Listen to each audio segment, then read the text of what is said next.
What's up and welcome back to the Crude Oil Podcast. It is the I don't even fucking know what episode number it is, Sean. What the hell is going on, man? Well, it's episode 36, but I don't think that matters because it's essentially the trade deadline today. What the fuck happened? We're recording this today on Tuesday. The deadline's on Friday. What the fuck? To be fair, over the past few years, I feel like the trade deadline has slowly been like creeping backwards from the actual deadline as teams just like, I guess they want to avoid panicking when they make the trade. Totally, but like I don't ever remember this much action on a day like 3 days beforehand. I think the main thing is specifically it's all happening seemingly on like one day. Like you think before this, say for example, there was like maybe a trade or two each day, and today there was like fucking 20 trades just back to back to back to back. It's impressive. It really is impressive. I actually used to take days off of work and like school and shit to like stay at home and watch it, but like I couldn't imagine having to host a show for 6 hours like TSN or Sportsnet. I'm starting to think that they should probably stop doing that, considering there's nothing really going on and they're just going to be recapping trades from a week ago. No kidding. All right, we've talked way too much. We're talking probably about 15 minutes after the news broke. Mattias Ekholm is an Edmonton Oiler. Did you ever think that anyone would fucking say that sentence? I wasn't sure Holland would ever pull the trigger on any trade because of all of the rumors flying around, just being like, price is too high, price is too high. Oh, circling back. Oh, price is too high. It's just so annoying, but I'm happy we at least finally have something on paper. Yeah.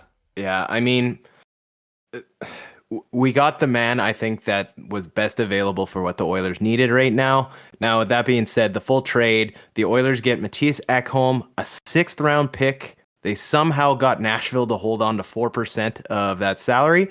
And in return goes Tyson Barrie, Reed Schaefer, a 1st and a 4th for 2023. Thoughts initially? I guess it's 15 minutes. Like, what's your hot take right now? My hot take is that I'm concerned this is going to fuck with the power play juju and the locker room juju.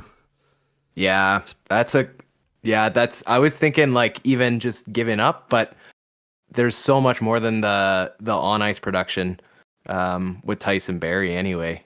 Yeah. Well, like I see this trade and like the Reed Schaefer, a 1st and a 4th, like that's fine. I expected like a prospect to go. I expected there to be a 1st involved in a trade, whether it was for Chychrun or Carlson or Ekholm. But like seeing Tyson Barrie go, and I understand it was probably for cap reasons, is still incredibly disappointing just because he has been quite good this season. He's like the backbone of that power play on the point. And I'm concerned because he's like always been a locker room guy. And I think he's fit in really well with Edmonton. So like, yeah, I just don't know if it's going to fuck with the locker room. Yeah, I think that's a big guy to lose in the room in terms of personality and the character that he brings. Like I know that he's a big glue guy for the rest of the team, but on the contrast, like I kind of expected him to go if we were gonna actually make a trade. I didn't see the Edmonton Oilers getting out of the trade deadline, making a move and not giving up Tyson Barrie, which sucks because he's having an outstanding year. But at that point too, like, are you going to get a higher value for Tyson Barrie than you are right now? Is this the rare time that Ken Holland pulled the trigger at the right time? Well, outside of trading him like a couple years ago when he was going to be a UFA before we re-signed him, I would say that this was probably one of the higher value moments you could trade him. And I would not be surprised to see Nashville flip him to another team. Yeah, that's a good point. Because, I mean, why would they load up? Yeah, I can see that. They already have Roman Josi as their first unit power play defenseman.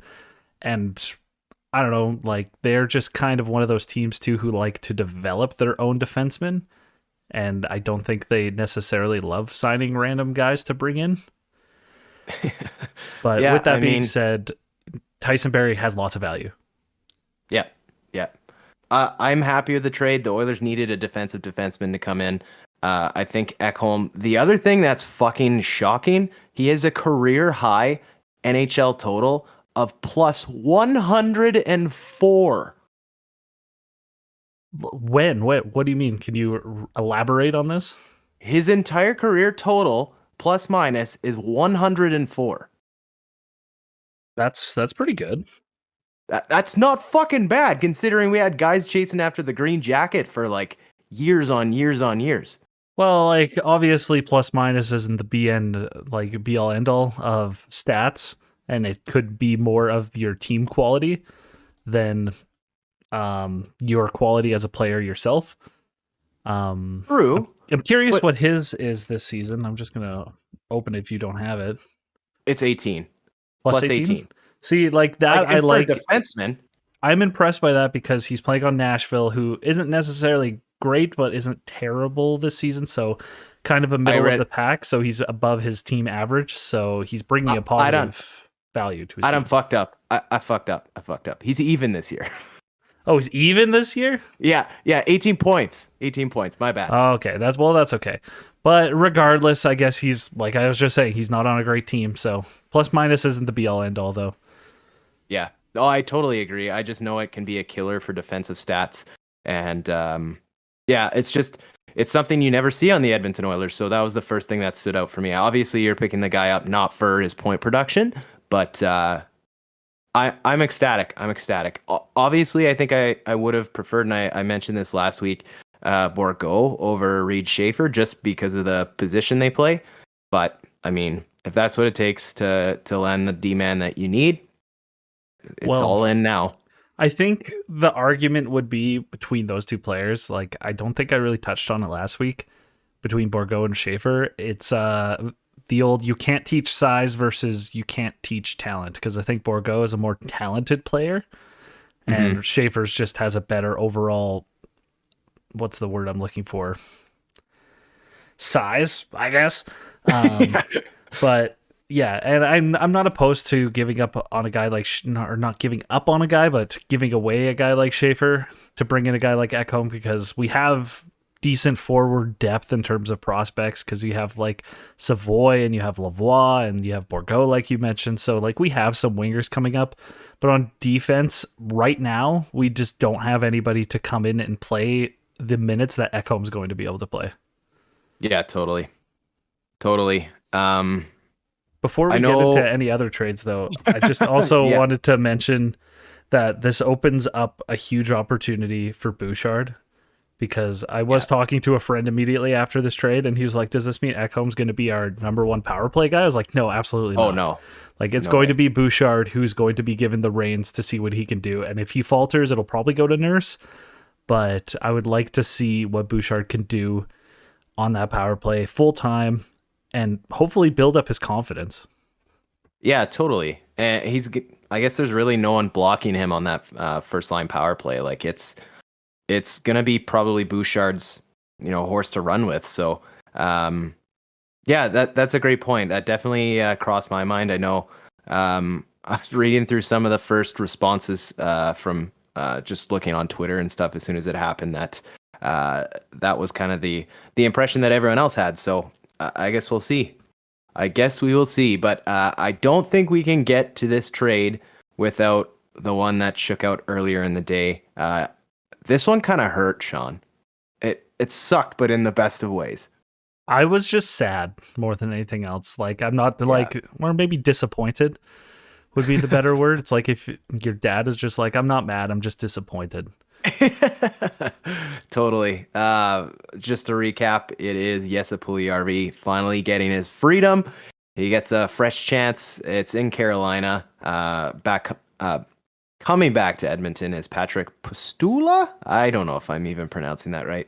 But another Finn heading back the way of the Edmonton Oilers. Kind of the nice thing that I loved about this trade is Ken Holland found a way to get rid of Jesse Puljujarvi without strapping a pick to him to basically clear cap room, because you're getting a guy that's playing in Europe right now, won't count towards the cap. He's completely unsigned to begin with. And you get Jesse Puljujarvi a fresh start. You clear $3 million off the books. I think it's a win-win for everybody here. Yeah, I think it's a win for Puljujarvi, because he gets to go and leave the Oilers and hopefully get rid of the media scrutiny that's been on his back for years. And then Carolina gets a player in Puljujarvi who can play anywhere in the lineup, really, and he gets to go and probably play with Aho, who he has a lot of experience playing with in the past. I was gonna say, yeah, those two have some history for sure. Yeah, and then like you said, Edmonton gets rid of his cap and also gets a player in this Patrick Puistola. Once again, I don't know if I'm pronouncing it right, but apparently there was some question marks about how he was developing specifically. But this year, he's kind of started to come into his own. Apparently, over in Liga in, I think that's in Finland, and starting to come into his own, and could be a player who makes a bit of an impact, at least in the AHL level, and could be a good call-up guy in the next like 5 years or so. I did see a comparison between Puljujarvi and Pistola, both playing in the last time Jesse was back in Pistola, was back in Finland.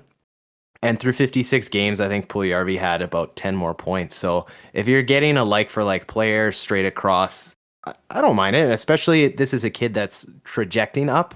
That's usually a good sign as well. So I wouldn't knock him out of the equation yet. Let's see if the Oilers tender him a contract in the offseason. But nonetheless, a move that needed to be made. Well, there's a few things that you have to consider with this trade too. Is that like this freed up cap, so Edmonton could actually get Ekholm. Without this trade, they wouldn't have been able to make that deal because I believe they're at the cap after the Ekholm trade. And it also makes it so we don't have to qualify Jesse next year because his qualifying offer would have been like $3 million plus 10%. So if you're him, you take that deal all day. And if you're Edmonton, that's going to absolutely fuck you. Well, and when you bring that up, we did get some insight today just on the contract that was offered to Jesse Puljujarvi this past week. It sounds like Holland sat down with him and his agent, said, we're not going to qualify you. We'll offer you an extension, but it's going to be in the ones. And they both just made that decision that, time is here to basically move on. I think it was good that they had the conversation before, so they both had a kind of expectation of what was coming.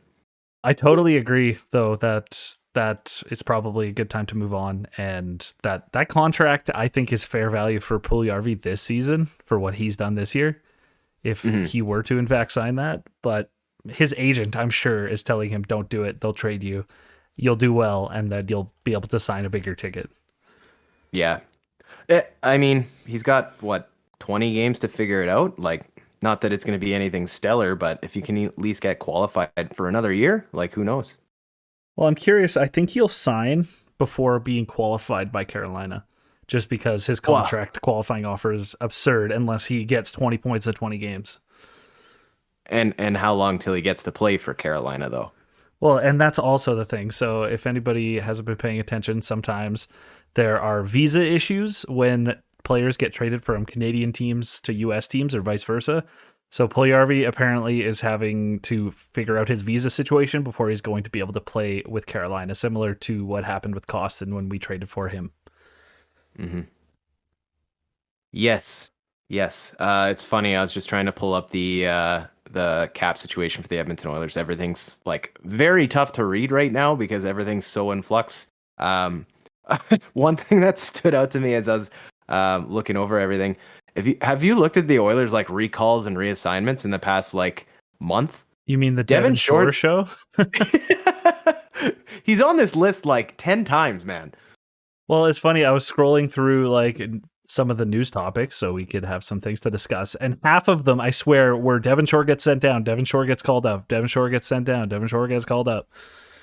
Yeah, I never know what his status is with this team. Like, it's insane. I just assume he's sitting in the box regardless. If they send him down, it's probably just a paper transaction and he'll be here all the time.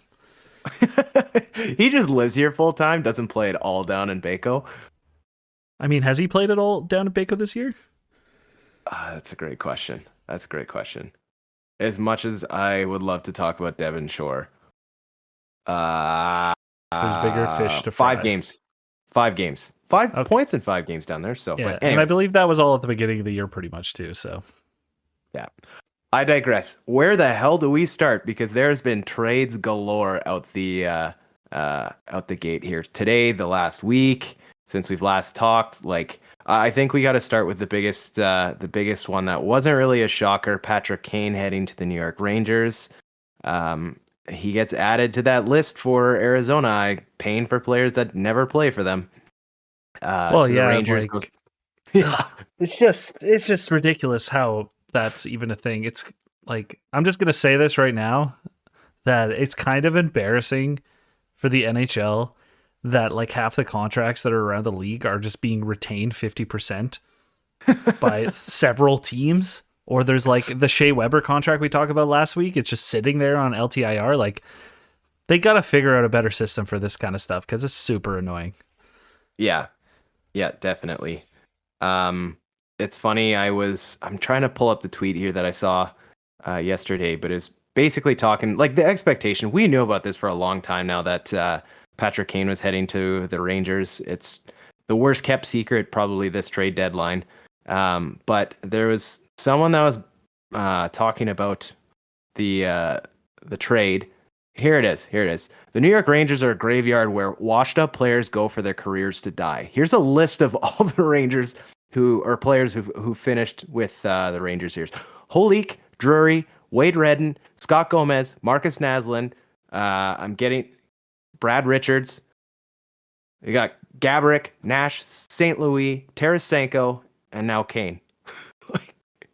They had a weird time in like the late 2010 or whatever where they were just looking for anything like you mentioned, like Gomez and Brad Richards and Wade Redden. It was just like these old players that they just signed to huge contracts. Like I'm pretty sure Brad Richards is still being bought out.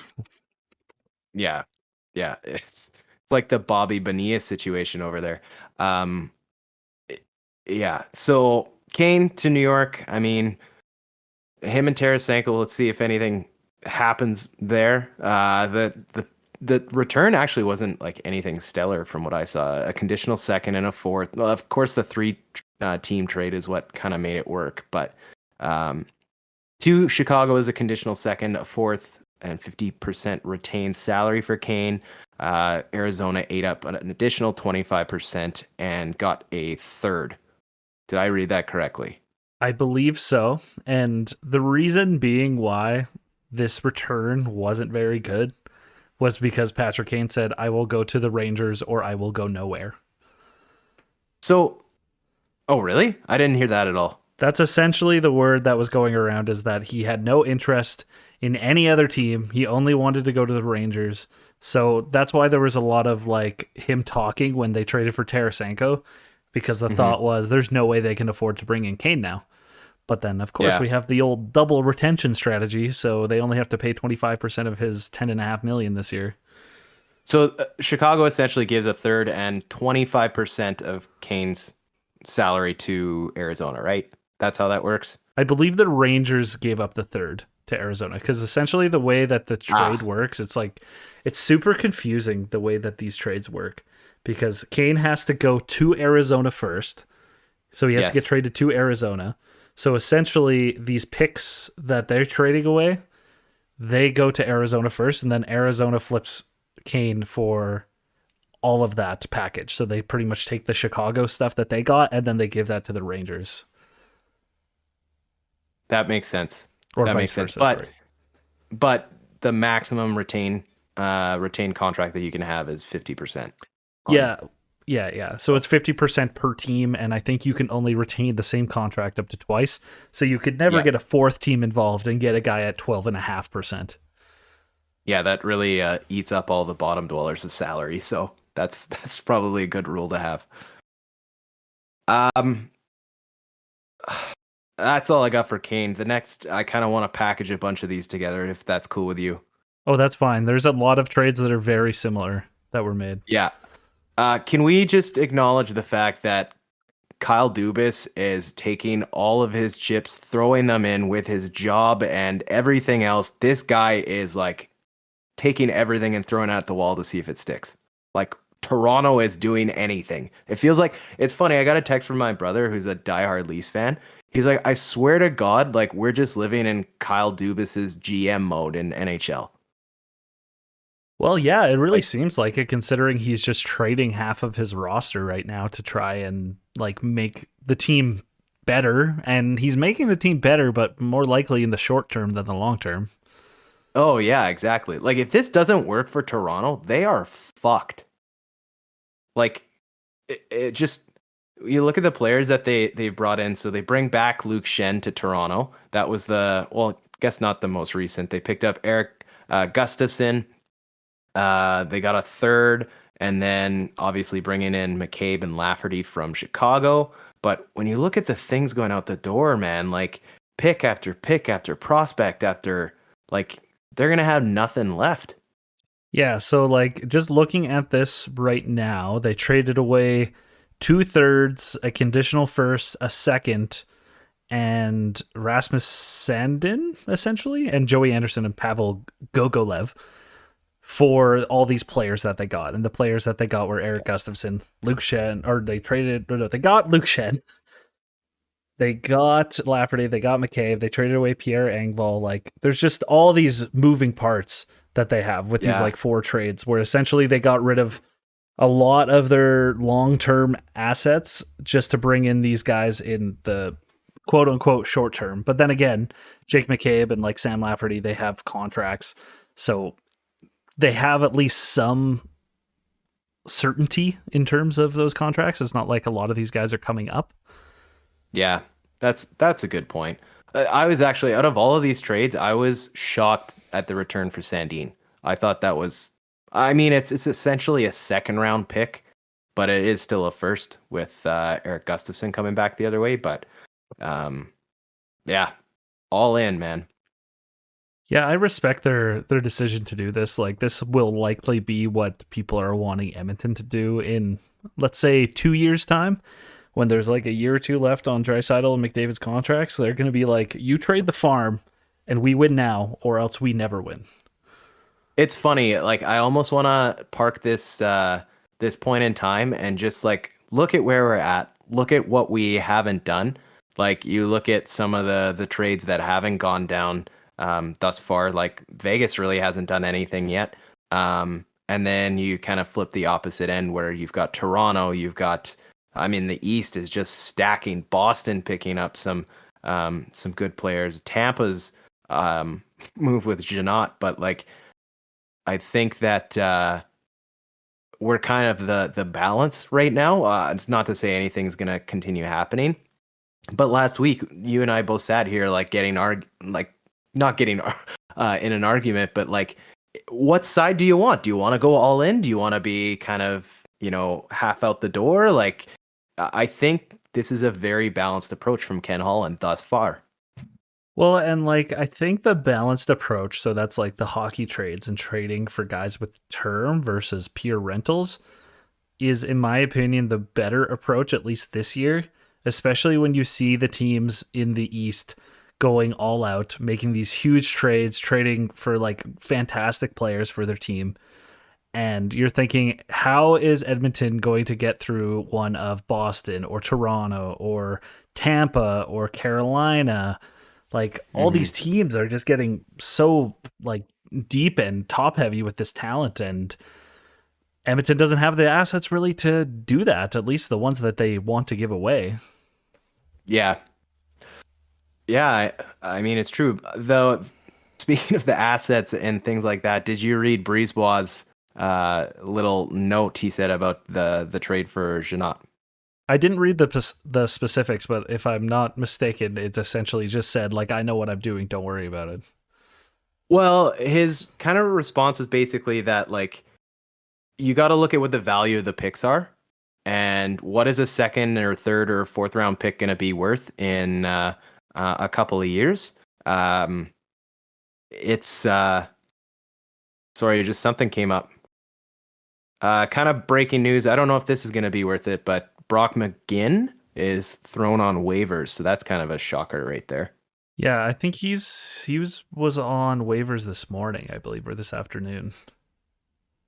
I remember reading that him and somebody Friedman, I can't remember his first name now. Mm, But something to potentially look at if Edmonton's looking for some more depth. But I yeah, I don't know if I'm I overly just interested in Brock McGinn. That's fair. Okay, back to the point about just the value of the picks, and he's like, we're in win now mode right now. Like, what are the off chances that he basically put the point like these second, third, fourth round picks aren't going to help us in the next 2 years, and we don't have a window out of these next 2 years to worry about them, being an asset for us. So I mean, that's kind of the definition of all in right now. So I was kind of I was intrigued reading that. It's a new kind of philosophy because if you look at Tampa doesn't have a pick till like the 6th or 7th round this draft.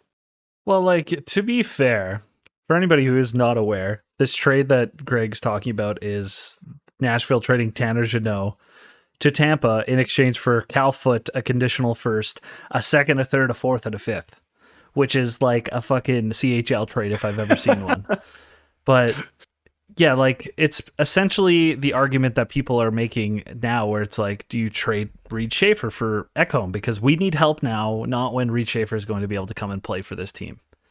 Mm-hmm. So that's kind of the argument. And as much as I understand that argument and I honestly agree with it, trading all that shit for Tanner Jeannot was one of the stupidest trades I've ever seen in my life. It might work out for them. That's cool.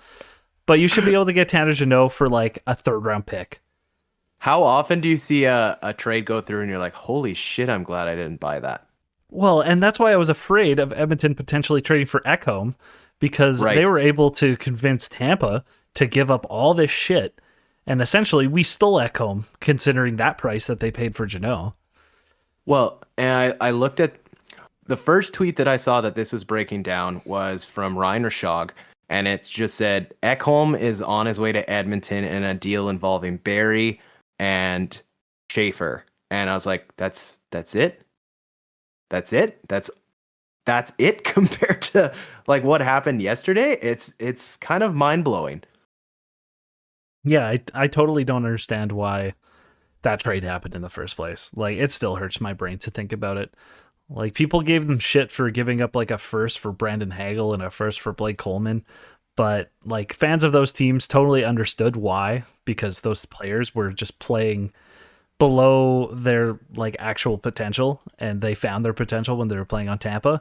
And not to say that Jeannot's not going to suddenly become a phenom third liner in Tampa, because that seems to be what always happens. But that what they traded away is just not fucking worth it at all. It's way too much. Yeah. But you bring up the topic of CHL trades. That was comical seeing the list of the Timo Meier trade to New Jersey. How hard did you laugh? Like, I thought the list was going to go on forever. So my favorite thing about this trade is that when it happened, I was like reading on Reddit, for example, and I was just sitting there refreshing, waiting for the details to come out. And like 4 hours later, there was still no details. The only details were different media members calling players and being like, hey, were you traded? And they'd be like, nobody told me yet. And they're like, okay, well, I guess Dawson Mercer's not part of the trade. Oh, I don't think Alexander Holt's part of the trade because he said he's not. And then one of the ones they said was Fabian Zetterlund said that he wasn't traded. And it turns out he was. Yeah.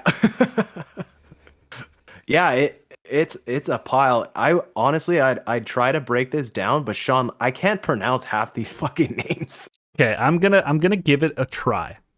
All right, here we go. To New Jersey, they get Timo Meier, Timur Ibragimov, Scott Harrington, Santeri Hataka, Zachary Emond, and a fifth. So that was not bad. To San Jose, they get Fabian Zetterlund, Andreas Janssen, Shakir Makahamadulin, Nikita Okahatuyuk. That's the hardest one. What the fuck was that?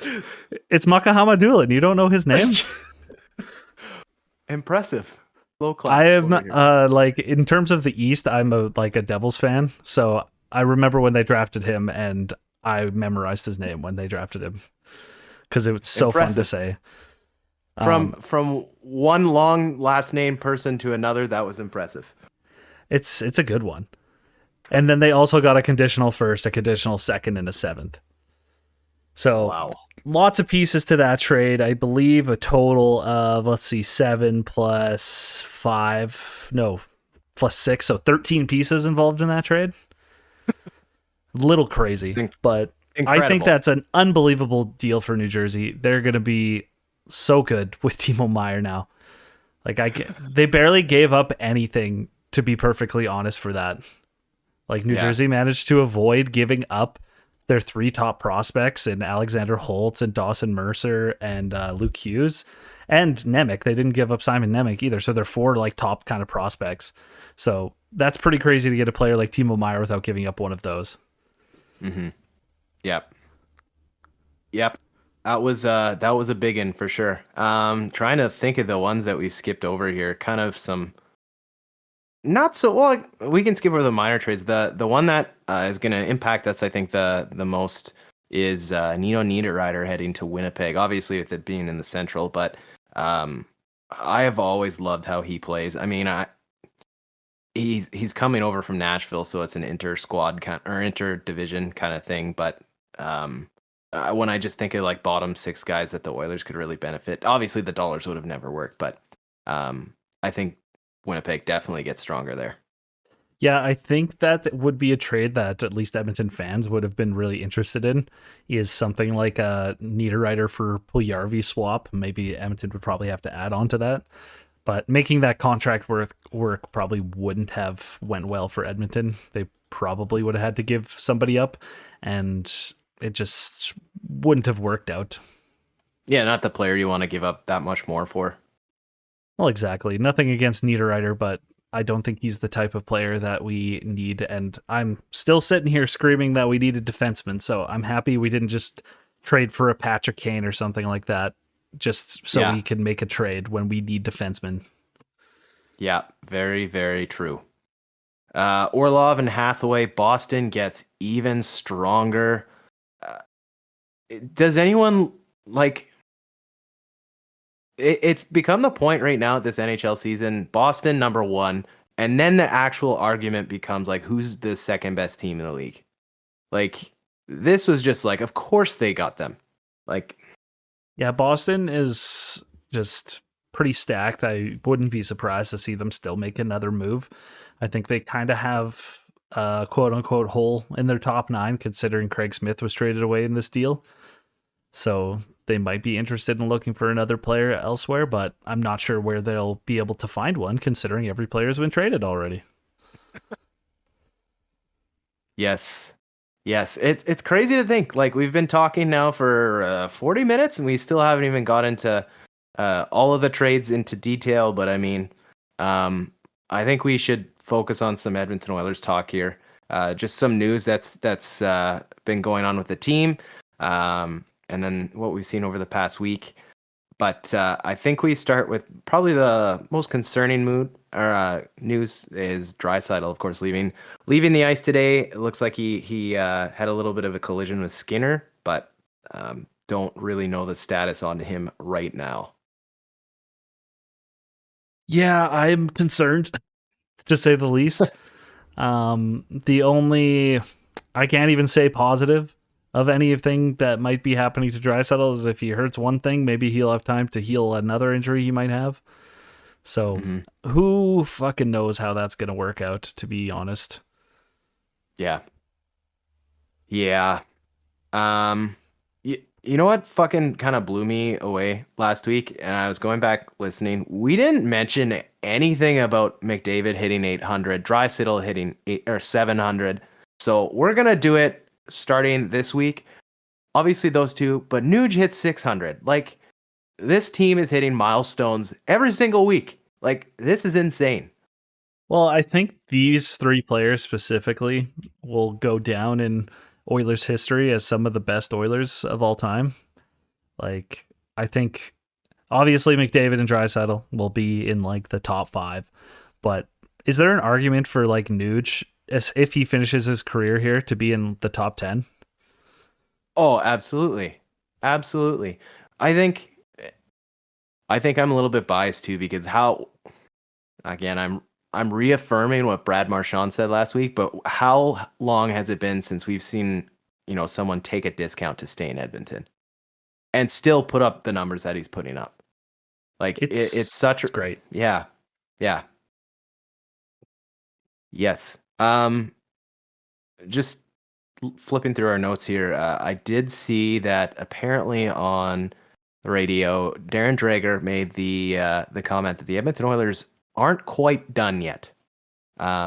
So before we get into some of the other bad news stuff here, uh, what do you think the next move is on the docket for Edmonton?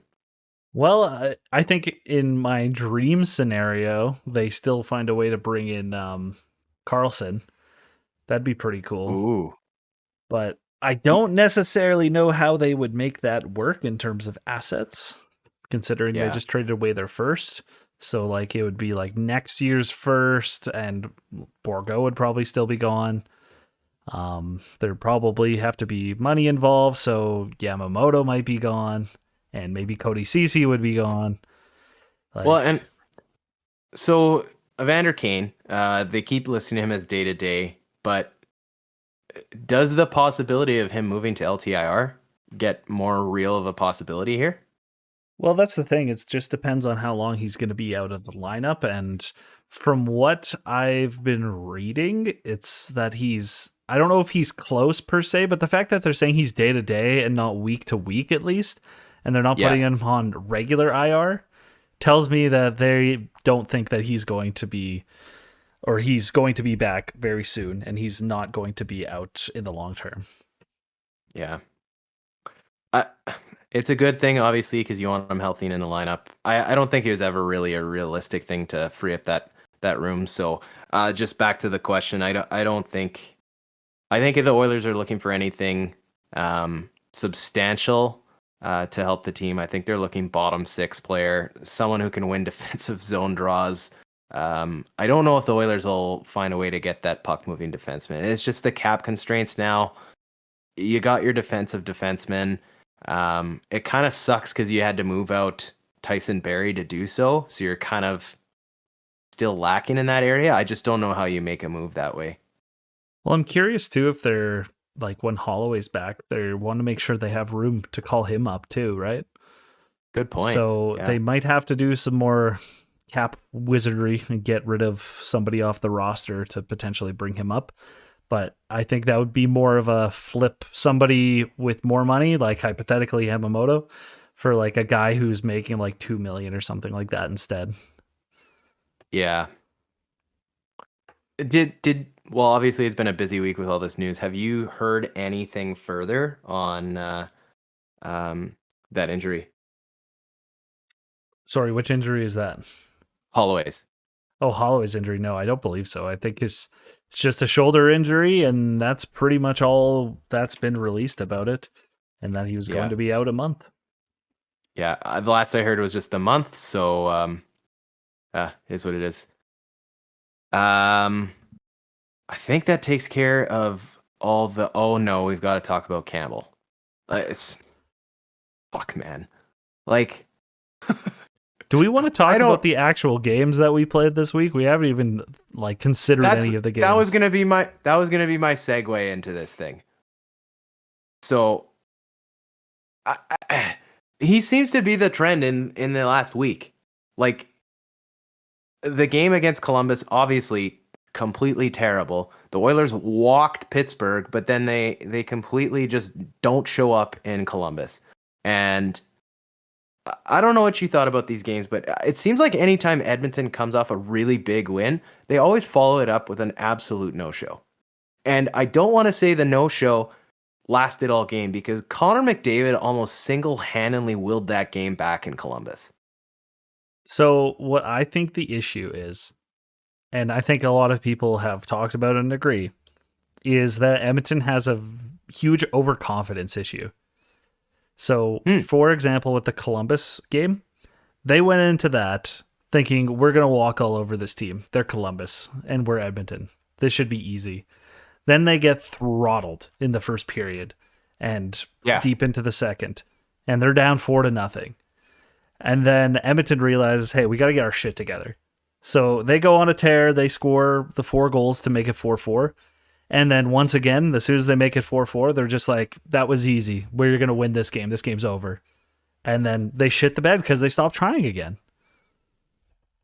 Yeah. Well, that's the thing is like you wonder how much energy you expend trying to get back into it. And then, yeah, like you mentioned, you just fall flat again in late in the third. Like, I don't know. The Pittsburgh game looked like an absolute domination, but the first period in Columbus, I was not shocked as soon as it happened. Like I was like, of course, like this is how it gets followed up. They weren't great defensively, but Campbell was very much not good in net. Well, like it was one of And those normal games where you just need a save or two. yeah, And like my friend keeps screaming this at me, and I was talking about it a lot at the beginning of the year, is like 5 goals should be enough to win a fucking hockey game. If you yeah. can't win a game scoring 5 goals, then that's on your goalie and on your defense. Mm-hmm. Yeah. I don't know what else to say about that Columbus game because it hurt. You know, you came was it Hyman goal that made it 6-5, I think, at that Yep. point with like a minute left. I was like, oh, okay, like we've got enough time. This can be a good push. It just sucks being down 4-0 coming all the way back just to lose by a goal, man. Like Oh, it just those ones hurts hurt.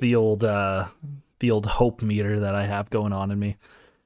And Yeah. then they followed that up in the game in Boston, which honestly was a fantastic game. I was Both- just gonna say that. Both Yeah. teams played great. Edmonton played up to their competition in Boston. They came out, played a solid game the whole time, and I think it was just more of a few lucky bounces or bad bounces that were kind of the difference maker. You could scream the refs all you want, but like I think it was still a good game. I think the penalties were 5-1 or 5 power plays to 1 for Boston. So like I think Edmonton probably could have made it at least to overtime if they would have gotten like 3 power plays. But regardless, this is the funny part about these two games. They lose by 1 goal to Columbus, and I'm furious. They lose to 1 goal to Boston, and I'm like, that was a great game. Like, I'm not even mad. Like, that was Yeah. super fun It's to your watch. competition. Well, it's the competition, and the team actually fucking tried. And they tried to win. Like, Swayman played great. And, like, I'm not even going to sit here and be like, oh, we got goalie, because he played great, but he didn't play that great. Yeah. Yeah, I completely agree. Like it's a great game to watch. It's nice to see those because you kind of get the like the sense meter of where the Edmonton Oilers are gonna compete at. Like obviously, I have not watched enough Boston Bruins games to figure out whether or not this is a good game or a bad game for them. But obviously, a very talented team riding a very very large high right now. So I'm kind of with you. It's weird how you feel that way. Even Pittsburgh, like. Not having the best of years this year, just to throttle them 7-2, and I was like, that kind of brought me up. I was like, oh, holy shit! Like this is a team now. Well, But when Edmonton shows up, they show up and they play well.